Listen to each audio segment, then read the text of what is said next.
अस्सलाम वालेकुम जी। लखां दरूद नबीए पाक ते उन्हां दी आल ते अज सुबह मैं ਚੱਕੀ ਤੇ ਗਿਆ ਆਟਾ ਲੈਣ ਲਈ। ਉਹ ਚੱਕੀ ਵਾਲੇ ਨੂੰ ਜਾ ਕੇ ਪੁੱਛਿਆ ਕਿ ਕੀ ਰੇਟ ਹੈ ਆਟੇ ਦਾ। ਉਹਨੇ ਕਿਹਾ ਜੀ 150 ਰੁਪਏ ਕਿਲੋ। ਉਹਨੂੰ ਪੈਸੇ ਦਿੱਤੇ, ਆਟਾ ਤੋਲਦਾ ਸੀ ਪਿਆ ਤੇ ਇੱਕ 5-6 ਸਾਲ ਦੀ ਬੱਚੀ ਕੋਲ ਆ ਗਈ ਤੇ ਉਹਦੇ ਕੋਲ 40 ਰੁਪਏ ਸਨ ਤੇ 40 ਰੁਪਏ ਦੁਕਾਨ ਵਾਲੇ ਨੂੰ ਦੇ ਕੇ ਪੀ ਆਂਦੀ ਸੀ ਕਿ ਆਟਾ ਦੇ ਦੇ। 150 ਰੁਪਏ ਕਿਲੋ ਆਟਾ ਹੈ ਤੇ 40 ਰੁਪਏ ਦਾ ਆਟਾ ਲੈਣ ਆਈ ਏ।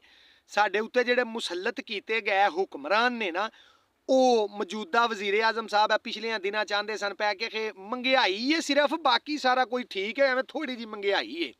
ਕਾਕੜ ਸਾਹਿਬ, ਤੁਹਾਡੀ ਬੱਚੀ ਨੂੰ 40 ਰੁਪਏ ਦੇ ਕੇ ਤੇ ਦੁਕਾਨ ਤੇ ਘੱਲਿਆ ਜਾਏ ਨਾ ਕਿ ਆਟਾ ਲੈ ਕੇ ਆ, ਤੇ ਤੁਹਾਨੂੰ ਪਤਾ ਲੱਗ ਜਾਏ ਕਿ ਮਹਿੰਗਾਈ ਥੋੜੀ ਜਿਹੀ ਹੈ ਜਾਂ ਚੰਗੀ ਭਲੀ ਮਹਿੰਗਾਈ ਹੈ।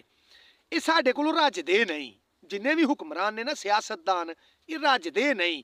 ਇਹਨਾਂ ਨੂੰ ਪਤਾ ਨਹੀਂ ਕੀ ਚਾਹੀਦਾ ਸਾਡੇ ਕੋਲੋਂ ਹੋ ਰਹੇ। ਇੰਜ ਹੀ ਇਹਨਾਂ ਨੂੰ ਵੀ ਨਹੀਂ ਚਾਹੀਦਾ ਕਿ ਜਿਵੇਂ ਉਹ ਕੋ ਅੱਲਾ ਦਾ ਵਲੀ ਪਹਾੜਾਂ ਦੇ ਵਿੱਚ ਲਗਾ ਜਾਂਦਾ ਸੀ ਨਾ, ਤੇ ਉਹਨੇ ਮਹਿਸੂਸ ਕੀਤਾ ਕਿ ਮੇਰੇ ਪਿੱਛੇ ਕੋਈ ਆਉਂਦਾ ਹੈ ਪਿਆ।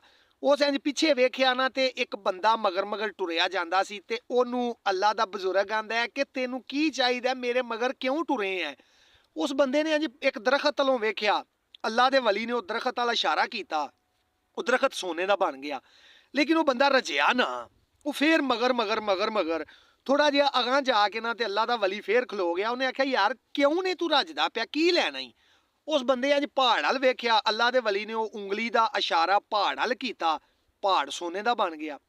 ਲੇਕਿਨ ਉਹ ਅਗਾਂਹ ਟੁਰਿਆ ਤੇ ਉਹ ਬੰਦਾ ਫੇਰ ਮਗਰ ਮਗਰ। ਉਹ ਅੱਲਾ ਦਾ ਵਲੀ ਖਲੋ ਗਿਆ, ਖਲੋ ਕੇ ਉਹਨੇ ਆਖਿਆ ਇਹ ਤੇਰਾ ਕੀ ਮਸਲਾ ਹੈ, ਤੈਨੂੰ ਕੀ ਚਾਹੀਦਾ, ਕਿਉਂ ਨਹੀਂ ਪਿਆ ਰੱਜਦਾ, ਕੀ ਲੈਣਾ ਈ। ਉਹ ਬੰਦਾ ਅੱਗੋਂ ਆਂਦਾ ਬਾਬਾ ਜੀ ਮੈਂ ਉਂਗਲ ਲੈਣੀ।